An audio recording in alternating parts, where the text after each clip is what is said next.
let's all stand and let's pray first. Say this after me. Thank you, Lord. We believe that when two or three are gathered in your name, there you are in the midst of us. We also believe, Lord, that the Holy Spirit is in our hearts. We are the temple of your Holy Ghost. Lord, be with us tonight. You're the one who will be lifted up and exalted in our midst. In Jesus' name. Amen. You can be seated. So our title for tonight will be Christ is the fulfillment of the law. What it means, Christ is the fulfillment of the law. Okay? Remember, God gave the law to Moses, the 10 Commandments. He gave the 10 Commandments to Moses so that the whole nations, the whole Israelite nation will know that God who called them out from the bondage of Egypt, He said, I will free you from the bondage of Egypt, but somehow I will give you my laws, so that you will know that God is holy. Your God is the God of Israel. God is the holy God. Amen? But somehow in the Old New Testament, you can see that Paul wrote in Romans that Christ is the fulfillment of the law. So, what we're going to study today is about this. So, remember the 10 Commandments was given by God 1,500 years before Christ's existence. It means before Mary gave birth to Jesus, God already gave the 10 Commandments to Moses 1,500 years. The gap between Moses and Jesus Christ is about 1,500 years. See? There's a big gap. But somehow when Jesus Christ was born, and all the people who heard His word, and then the disciples, especially Paul was a teacher of the law. He knows the law. He follows the law. But somehow, in his conclusion, he came out like, now I've learned that the law is incomplete. That there is something wrong with the law. Even if you obey the whole law, even if you justify by yourself that you obeyed the law, and in your thinking you are right with God, you are a good man, then you go to heaven. No, that is not the Bible says. Now we can learn. The 10 Commandments gave this to Moses so that the people will learn that God is not an only God. He is a holy God. It is the God of the Bible. And God spoke all these words. Exodus 21:17, I am the Lord your God. He introduced Himself, who brought you out of Egypt, out of the land of slavery. You shall have no other gods before me. You shall not make for yourself an image in the form of anything in heaven above, and on the earth beneath, or in the waters below. You shall not misuse the name of the Lord your God, for the Lord will not hold anyone guilty who misuses His name. Don't you know, 1,500 years before Christ, the Lord don't want His name to be used in a nonsense way. Somehow people now, isn't it? Even they use the name of the Lord in vain, even in their jokes. See? Even in their jokes, they say bad words against God, even the Hollywood. See? God made some kind of miracles. He burned out the whole city of one of the city in Hollywood because they cursed God. They misused the name of the Lord. Now they face what? Big trouble. Remember the Sabbath day by keeping it holy. Honor your father and your mother so that you may live long in the land Lord your God is giving you. You shall not murder. You shall not commit adultery. You shall not steal. You shall not give false testimony against your neighbor. You shall not covet your neighbor's house. You shall not covet your neighbor's wife, his male, his female servant, his ox, donkey. Don't steal anything from your neighbor. Okay? So God's law is given that we might what? Have peace with God. Remember, we are not only intended to live on this earth. After this, we are intended to live with God forever. Actually, I'm not considering this life on this earth the real life. Actually, this is only a preparation for us to live in our permanent place in heaven. Am I right? Whether you like it or not, you will die. You must accept that. No, I will not die. Okay, let's see. This life on this earth is just a temporary one. Our permanent place is forever with God. So that's why God gave His law for you to obey, not to offend Him. Don't you know God's law is for Him also? God's law is given that we might have peace with God and what? With other people. Look, analyze. When you sin, you will realize you're offending other people. And with our what? Own lives. Now, if people are crazy, they hurt people, isn't it? They didn't think people can revenge. Those people who offended them, they can kill them also. If you are crazy, then you are shorten your lives. Now, look, when God gave the 10 Commandments, some people, they preach, okay, Jesus Christ, we already have faith with God, with Jesus, and then we don't need the law anymore. Do you think that is right? Nah. Remember when you read the Bible, remember when you always hear the Word of God, you always learn a lot of laws from God. Isn't it? Even if you will read the Bible, only you will know the will of God. The will of God is this. You will learn that you will not do this, you will not do this, you will not do this. When you pray, the Holy Spirit also telling you in your heart, in your mind that don't do this, don't do that, don't do this. Be careful. Don't say this because the Holy Spirit is a very sensitive one. When the Holy Spirit is in you and is taking care of you and protecting you, you always putting in your mind, don't do this, don't say that because you will offend your friend, you will offend the other people and then He will get angry of you. That's the way God works in our lives. So the fulfillment of the law is in Christ. Look, Jesus, look, before you will conclude, no, Pastor Bart, we don't need the law anymore. Because Jesus already abolished the law. Who told you? Look at this verse. Matthew 5:17-20. Jesus said, do not think that I have come to abolish the law. No. Or the prophets. I have not come to abolish them, but to what?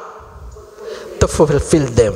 For truly I tell you, until heaven and earth disappear, not the smallest letter, not the least stroke of a pen will be any means disappear from the law until everything is accomplished. Therefore, anyone who sets aside one of this list of these commands and teaches others accordingly will be called least in the kingdom of heaven. But whoever practices and teaches these commands will be called what? Great in the kingdom of heaven. You cannot ignore, don't separate the laws from Christ. Because Christ is the fulfillment of the law. Amen?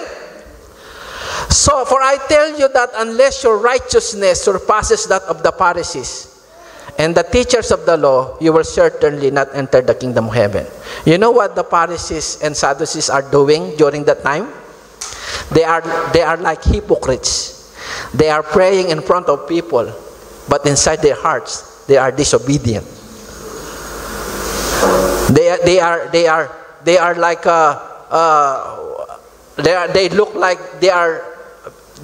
look like being a shepherd, but somehow their inside are wolves.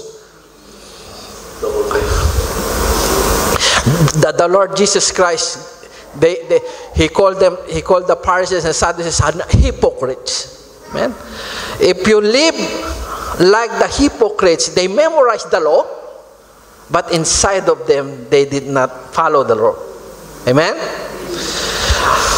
And especially those Pharisees and Sadducees are the one who crucified Jesus on the cross. They didn't believe in Jesus. They don't have faith in Jesus. They treat Jesus as their rivals. Amen. Oh, now this is our title here. We can read our titles in Romans 10:4. Now, for Christ, Paul was a former Pharisee, but there's a time that he realized, he came to the Lord, he accepted the Lord Jesus Christ as his Lord and Savior. The Lord called him to be one of his disciples, one of his apostles. And then Paul wrote this, Romans 10:4, for Christ is the fulfillment of the law for the justification of all who believe. Now, I tell you the truth, straightforward. If you only obey the law without Jesus, you are being misled. If you're doing the law by your own strength, then you will not go to heaven. Because the law is only 50% of God's will. The 100% of God's will, you will learn about the law and you will follow the law by faith in Jesus. Look, this is what we must learn tonight. Now, the law before the faith in Jesus. There is something from the law before Jesus came. Amen? Now, you will learn from these verses that without Jesus, the law is doing this to people, especially to the Israelites, especially to the Jews. Amen? So, what the law is doing when you learn about the law of Moses and Jesus is not there anymore, it's not yet there to save you. Now, this is what the law is doing in our lives without Jesus Christ. First, number one, can you read? God's law became our guardian. Number two, God's law kept us safe. Number three, God's law revealed what our transgressions all about. So this is what the law is doing in our lives before Christ. Number one, God's law became our guardian until Christ came. Look at this verse. Paul wrote about the law, but somehow in the late of this verse, the late sentence here, until Christ came. Don't you notice? Until Christ came, that we might what? Be justified by faith. What Paul wants us to learn from here. So, this is what Paul wrote. So the law was our guardian until Christ came, that we might be justified by faith. So it means law is incomplete. The completeness of the law, for you to be justified, going to heaven, is your faith in Jesus Christ. Am I right? Okay. Now, if you're obeying the law by your own self, by your own strength, without Jesus Christ, then you are missing. and then you miss something. Amen? Because from the doctrine, from the teaching of Paul, he realized, and then he concluded like this: the law can be fulfilled, can be obeyed with faith in Jesus. Number 2, before we can go deeper, this is what God's law before Jesus Christ came.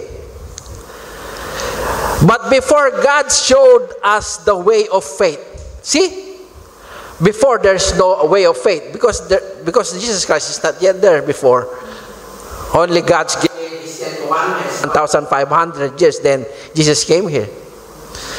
God showed us the way of faith. The law had authority over us. God's law kept us safe. Until God showed us that we must believe in Jesus Christ. See? You will notice from these verses that Paul is talking about the law and then before Christ. Law before faith in Christ. So it means when we say Christ is the fulfillment of the law, only you will realize that the law must be fulfilled in Christ by faith. Amen? Look at this verse also. 3rd verse. God's law was given because when you read the law of God, that's the time that you will know about sin. Am I right? Without the law, you will not realize that there is a sin. Because people before God gave the law, they are all doing sins. Because they don't have law. Some people, they married their daughters. The mothers, they can marry their sons. Because there's no law. Galatians 3:19. Why then was the law given at all? It was added because of transgressions until the seed to whom the promise referred had come. Who is the seed? Jesus and the Holy Spirit. The law was given through angels and entrusted to a mediator. You know who is mediator? Who is our mediator between man and Jesus. That's why we need Jesus. We cannot ignore Jesus. When you want to go to heaven, don't ignore Jesus because the law is not complete without Jesus. Amen? You learned something from the verses? Now, only by faith in Jesus that we can receive God's grace, which is the Holy Spirit. Now, what Jesus did is this. He came here on this earth and sacrificed Himself. He was crucified on the cross. And then He gave His life to us. Now, the only thing we must do is to believe in Him. Because He is raised from the dead. Amen? He was raised from the dead. After 3 days, He was raised from the dead. And He went to the throne of God. Now He's sitting in the right hand of God. Now, by faith in Him, we receive God's grace. You know God's grace? The only thing you can fulfill the law is to receive His grace. What is His grace? The Holy Spirit. Now, this is the difference between having a religion and having a relationship with God. Amen? Now, you have a religion. You go to church every Sunday, but you don't have a relationship with God. It's different. You don't know what the Word of God is all about. You don't know about the revelation. The Holy Spirit is moving in our lives. Amen? That's the difference. Now, by faith, by listening to the Word, the Lord is giving you a lot of wisdom and revelation. God's grace is this. If you believe in Jesus Christ, God can move now and can change your lives. By what? By how? How? By putting His Holy Spirit in you. And that's what God's work. You're going to put His Holy Spirit in you, and then the Holy Spirit will help you in everything, in every angles of your lives. If you have a problem, you can call to Jesus and the Holy Spirit will work in you. Because how come you believe in God, then God cannot do anything for you? How come you believe in God, then God is dead? You can only believe in God when God is alive. Amen? Look, Titus 3:4-5. He saved us not from our good works. Amen? Now, a lot of people, they are saying, I'm a good man. I help a lot of people. But you believe in Jesus? No, I don't believe in Jesus. Then you're not going to heaven. You only receive a lot of accomplishment here and appreciation, and then still you are candidate going to hell. Why? Because God is not considering all our good works here without Him. But when the kindness and love of God our Savior appeared, He saved us not because of our what? Righteous things we had done, but because of His mercy. The Lord is the one who is looking when He say, this my child, I'm the one who's doing in their lives, working in their lives, not themselves. Because those people who are being self-centered, they're just doing their good works that we call them self-righteousness. Amen?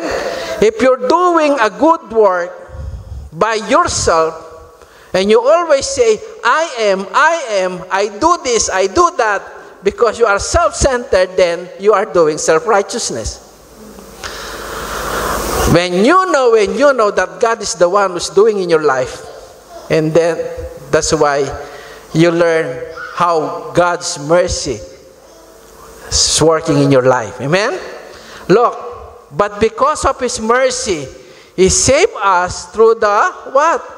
Washing of rebirth and renewal of the Holy Spirit. So, Christians, they are not supposedly having a self-righteousness in their hearts.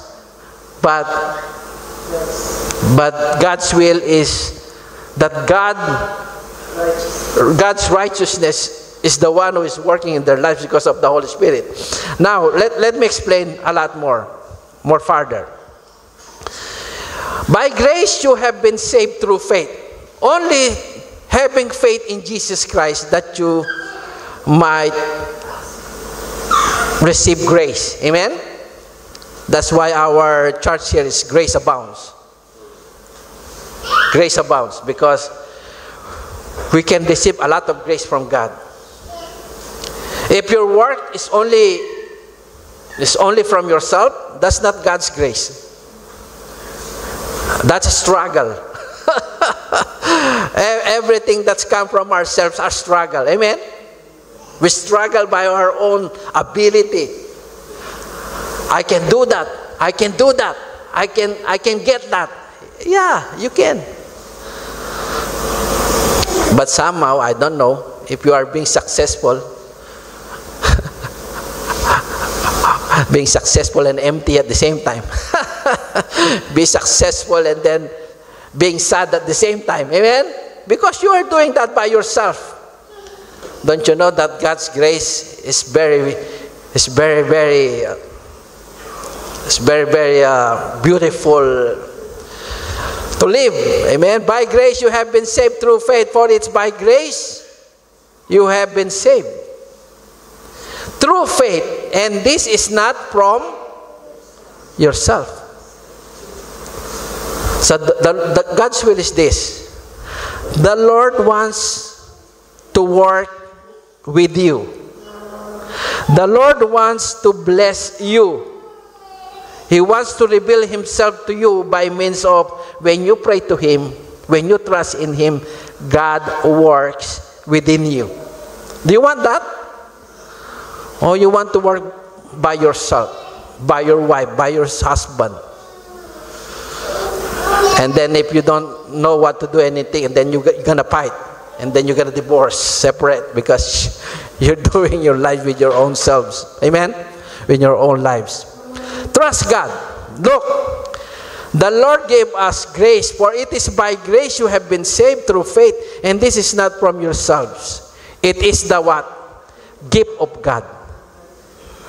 Not by works, so that no one can boast. Those people who are always boasting for themselves, you can discern them. They are too much of what? Self-righteousness, self-centeredness, selfishness. Amen? Do you think those people will go to heaven? No. Look, those godly people, they always say, thank you, Lord. God is the one who worked in my life. God is the one who's going to be exalted from my mouth. That's why when people are being godly, they always say, thank you, Lord, thank you, God. Jesus is the one who works with me. Amen? That's faith.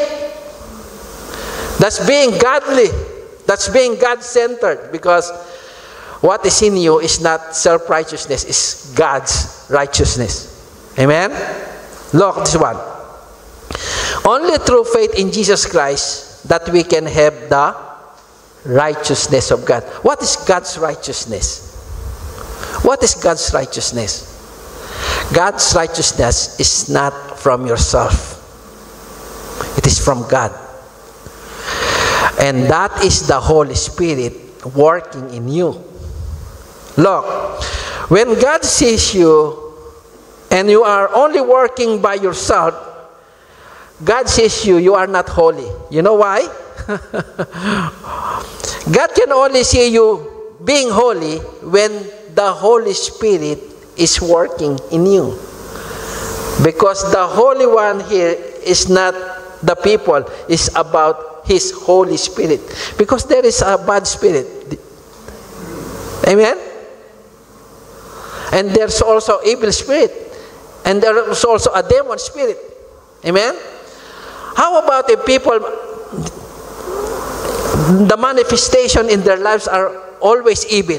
Do you think they are holy? Look, when the Holy Spirit is in you, all the manifestation in your life comes from the Holy Spirit. That's why we have the gifts of the Holy Spirit in 1 Corinthians chapter 12, Romans 12. And then we have the fruit of the Holy Ghost in Galatians 5:22. Amen? When you pray and God's grace will be upon you and the Holy Spirit manifests in your life, then you are fulfilling God's righteousness. But it is the righteousness of God through faith in Jesus Christ for all those who believe, for there is no distinction, for all have sinned and fall short of the glory of God. Look at the glory of God here. Glory of God is the presence of God available for us, for those who believe.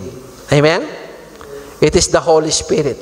When you pray, when you worship God, the Lord will touch your heart, and then He will fill you with His gladness and with His joy. That's the proof that the Holy Spirit is in you.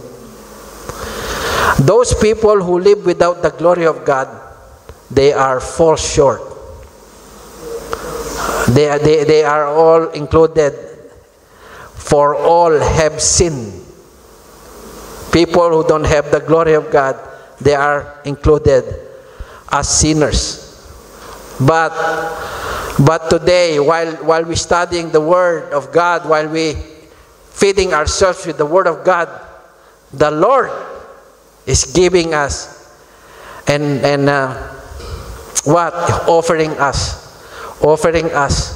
the grace that is available every time we hear the Word of God, every time we pray, every time we believe, every time we have faith in Him, every time we have trust in Him. Amen?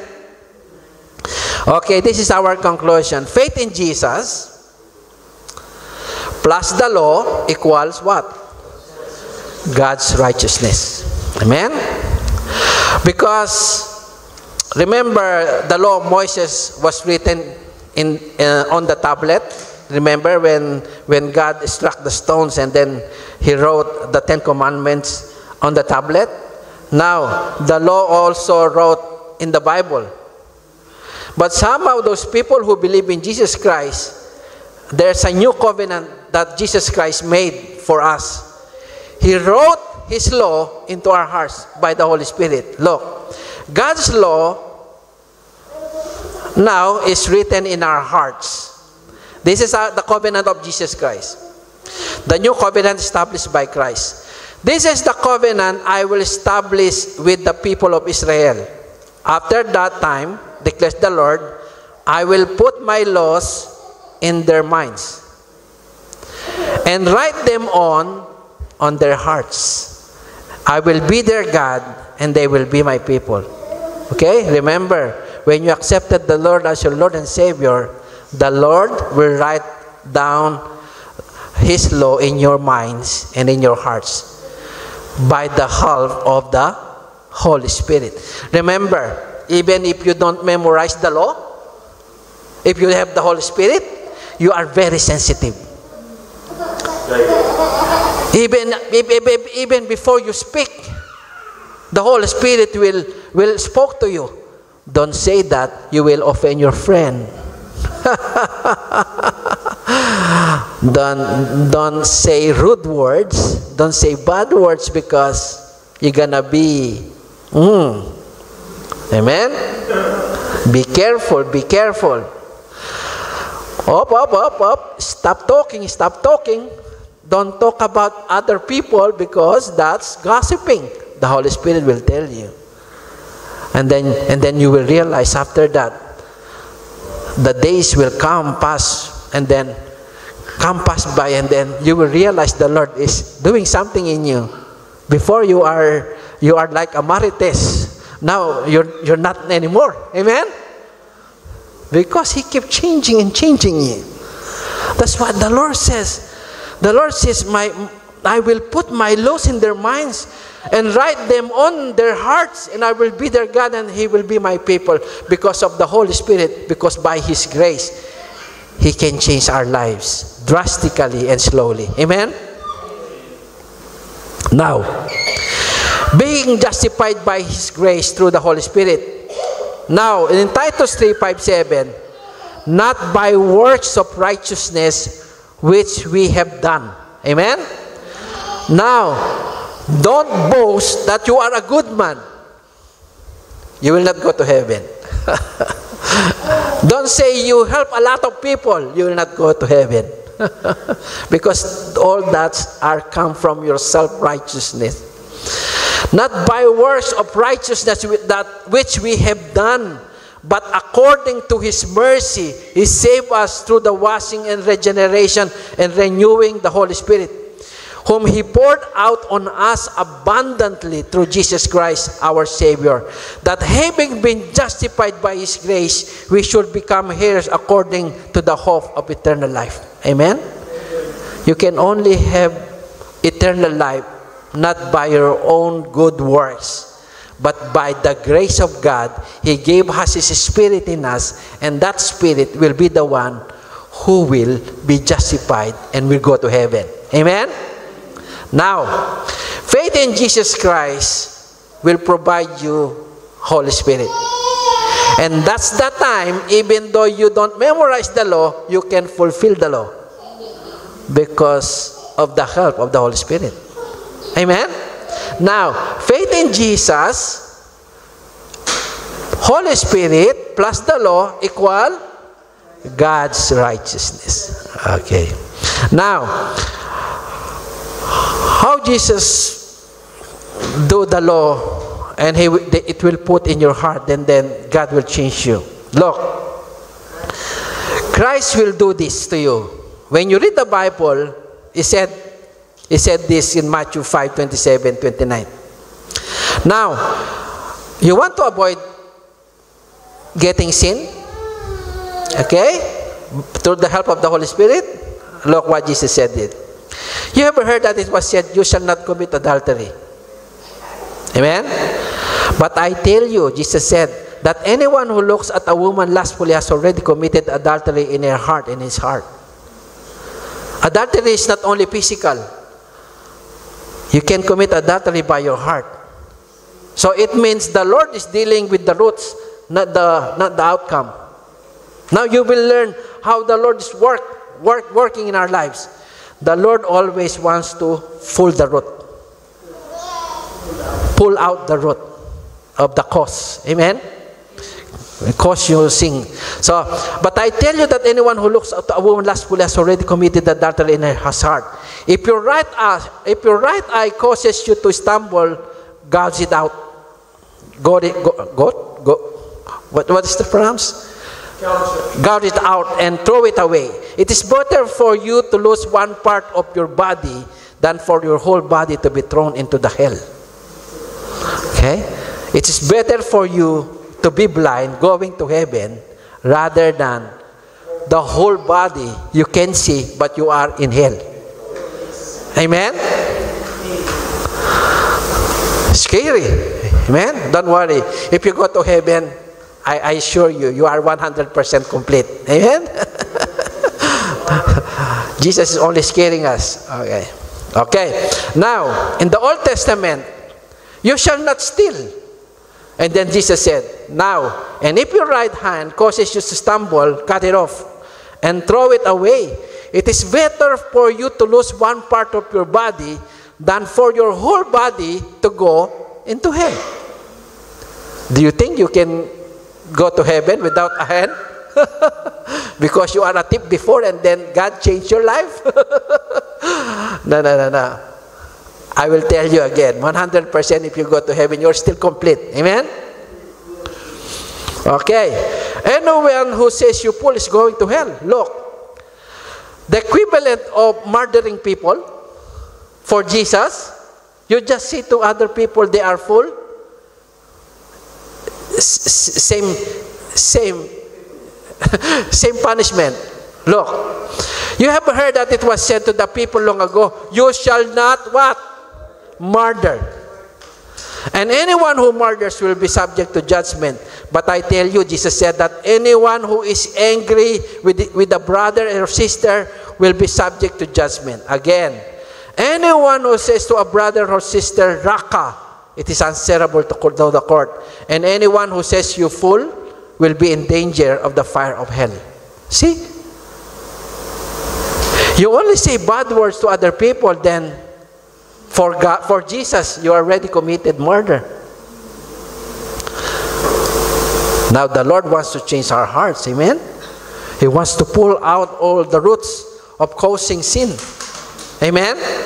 Don't worry. You will not do that by your own self.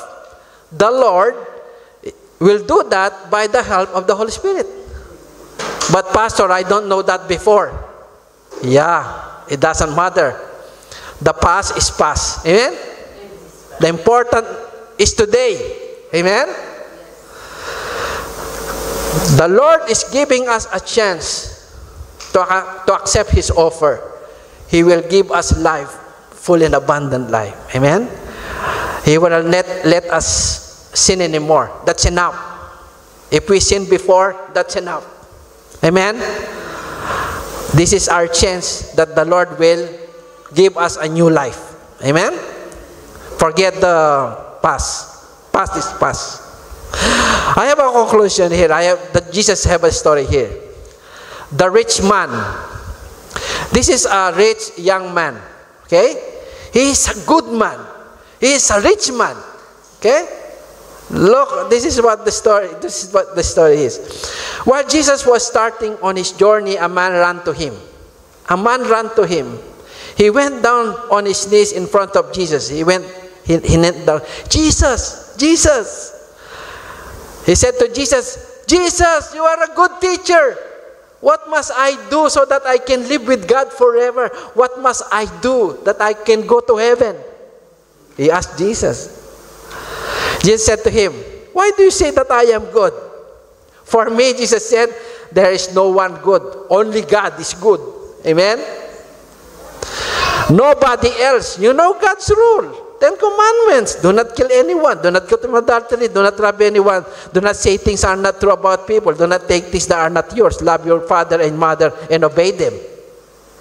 And what the rich man here? Teacher, he's so confident in himself. The rich man is so confident answering Jesus. Jesus, look, I have obeyed all this law since I was a young man. Do you think this man is a good man? Of course. Because they memorized the law. They always obey the law by themselves, by their own effort. Amen? They believe in their good works. That's why he is so confident. Lord, I'm doing this even when I was young. Oh, you're really a good man. Do you think you'll go to heaven? Look. Jesus looked at the man and Jesus loved him. At the same time, while Jesus looking at him like that, or Jesus already loved that man. Oh, I love this man because he followed the Lord by his own strength and by his own might. I love this man. Jesus said to him, but there is still just one thing that you must do. Doing all the law even when you were still young, there is one thing missing. Look at me, Jesus said. Only one thing must do. Go now. He said, sell everything that you have, then give the money to poor people. If you do that, you will have many valuable things in heaven. You will have a lot of richness in heaven. Then come back and be my what? Only one thing he missed. Jesus said, come back and be my disciple. And then it turned, he said like this, oh my goodness, what will I do with my richness? My richness is more valuable than this Jesus. Okay? Maybe Jesus only testing him. Amen? Me, I want to be rich. Me, myself, I want to be rich.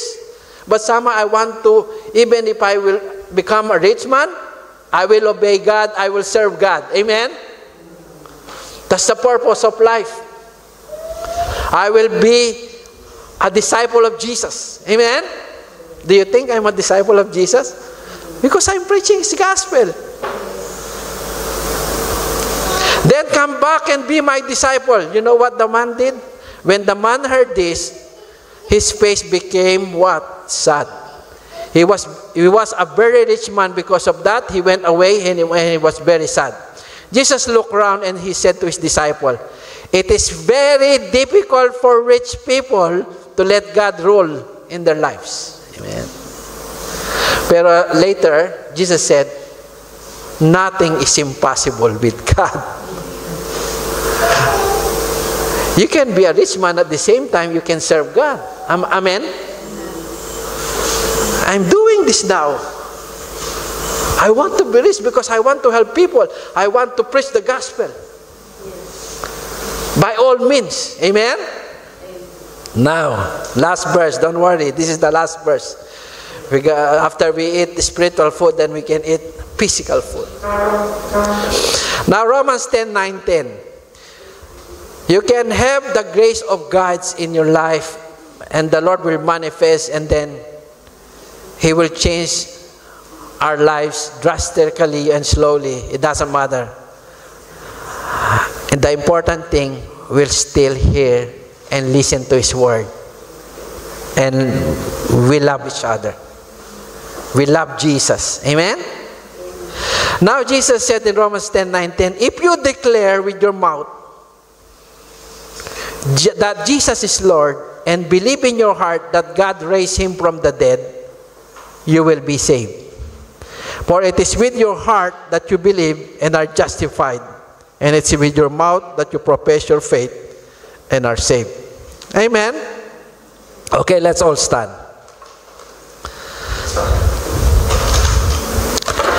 Let's pray this after me. Thank you, Lord. We love you. We praise you. Praise you. And we thank you, Lord.